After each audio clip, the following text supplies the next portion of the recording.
أعوذ بالله من الشيطان الرجيم بسم الله الرحمن الرحيم قال الله تبارك وتعالى في القرآن المجيد والفرقان الحميد إنا عرضنا الأمانة على السماوات والأرض والجبال فأبين أن يحملنها وأشفقن منها وحملها الإنسان إنه كان ظلوما جهولا. محترم حضرات، اللہ جل شانہ کا بڑا احسان ہے، اس کا کرم ہے کہ اس نے دین ہم کو عطا فرمایا. یہ دین بہت قیمتی چیز ہے، بہت اعلیٰ درجے کی چیز ہے. یہ قرآن پاک جو اللہ تعالیٰ نے ہم کو عطا فرمایا ہے، یہ اللہ تعالیٰ کی بہت بڑی نعمت ہے. اللہ تعالیٰ نے فرمایا کہ ہم نے امانت کو پیش کیا آسمانوں کے سامنے، زمین کے سامنے، پہاڑوں کے سامنے، تو ان سب نے اس کو لینے سے انکار کیا. اس امانت کو، اس کے بوجھ کو اٹھانے سے آسمان نے، زمین نے، پہاڑوں نے انکار کر دیا. اتنی بڑی بڑی مخلوق ہے لیکن اس امانت کے بوجھ کو وہ نہیں اٹھا سکتے. وَحَمَلَهَا الْإِنسَانُ، اور انسان نے اٹھا لیا اس کو. إِنَّهُ كَانَ ظَلُومًا جَهُولًا. اب اگر اتنی بڑی امانت اور اتنی بڑی نعمت کو لینے کے بعد بھی یہ اس کو پڑھتا نہیں ہے، سمجھتا نہیں ہے، تو اس سے بڑا جاہل اور کون ہوگا؟ اللہ تعالیٰ نے فرمایا یہ بہت بڑا جاہل ہے. اگر یہ قرآن پاک کی نعمت کو حاصل کرنے کے بعد اس کو پڑھتا نہیں ہے، سمجھتا نہیں ہے، اور ظلوم ہے، بہت بڑا ظلم کرنے والا ہے اگر اس کے مطابق عمل نہیں کرتا. تو قرآن پاک یہ بہت بڑی نعمت ہے، بہت بڑی امانت ہے اللہ تعالیٰ کی ہمارے پاس میں.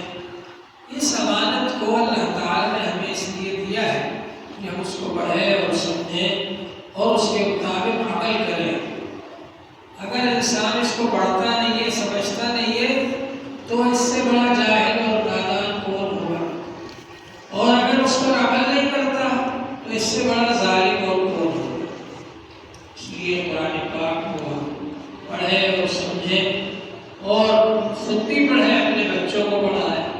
اس زمانے میں سب سے زیادہ سازشیں اور کوششیں یہ ہو رہی ہے کہ لوگ دین سے دور ہو جائیں، قرآن پاک کو چھوڑ دیں، دینی مدارس سے دور ہو جائیں، علماء سے دور ہو جائیں، دین کو سمجھنا چھوڑ دیں، دین پر عمل کرنا چھوڑ دیں، تاکہ ان کو بے دین بنانا آسان ہو جائے.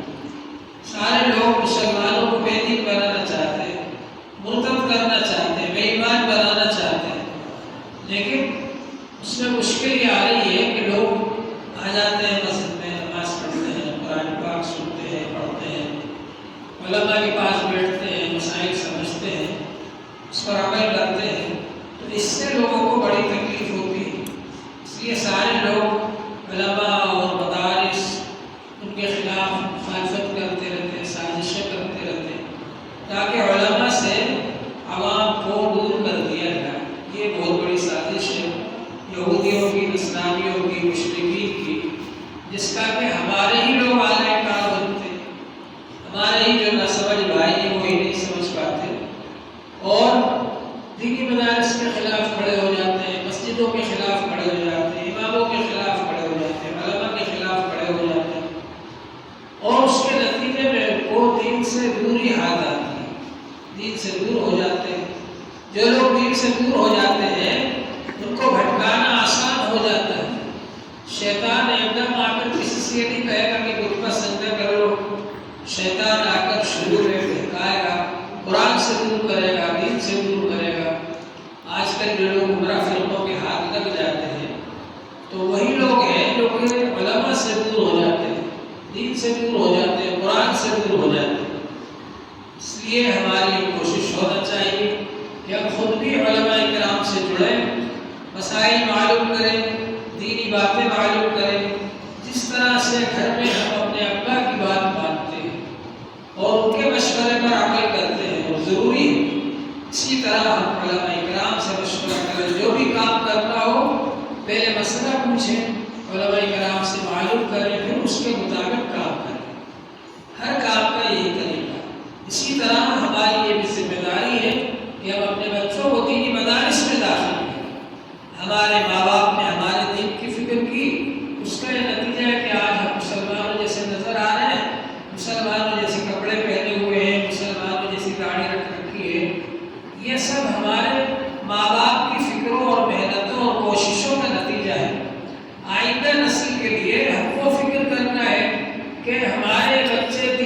سے قائم رہیں گے، ان کو دین سے ہٹانے کی، دین سے دور کرنے کی جو کوششیں کی جا رہی ہیں، اسکولوں میں بھی کی جا رہی ہیں اور اسکول سے باہر بھی کی جا رہی ہیں، اس سے ان کو کیسے بچایا جائے اور ان کو دین پر کیسے قائم رکھا جائے۔ اللہ تعالیٰ نے فرمایا یا ایھا الذین آمنوا قوا انفسکم واہلیکم نارا، اے ایمان والو اپنے آپ کو، اپنی جانوں کو اور اپنے خاندان والوں کو جہنم کی آگ سے بچاؤ۔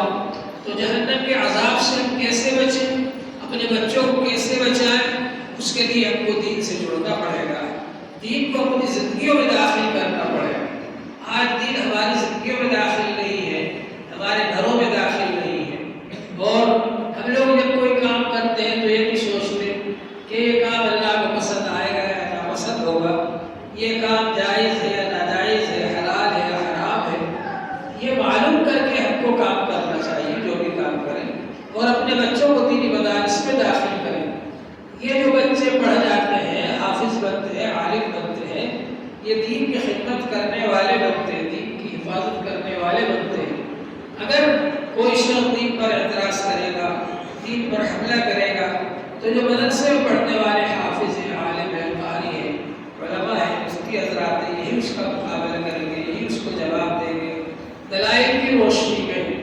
تو ایسے حافظ، عالم، قاضی، مفتی ہم کو ہر وقت تیار کرتے رہنا ہے جو کہ دین کی حفاظت کا فریضہ انجام دیں اور دین کی خدمت کریں۔ یہ دینی مدرسے اسی کام کو کرتے ہیں۔ ہمارا فرض ہے کہ ہم ان دینی مدرسوں کا ساتھ دیں، اپنے بچوں کو دینی مدارس میں داخل کریں، اپنے بچوں کو دین کی تعلیم دلائیں۔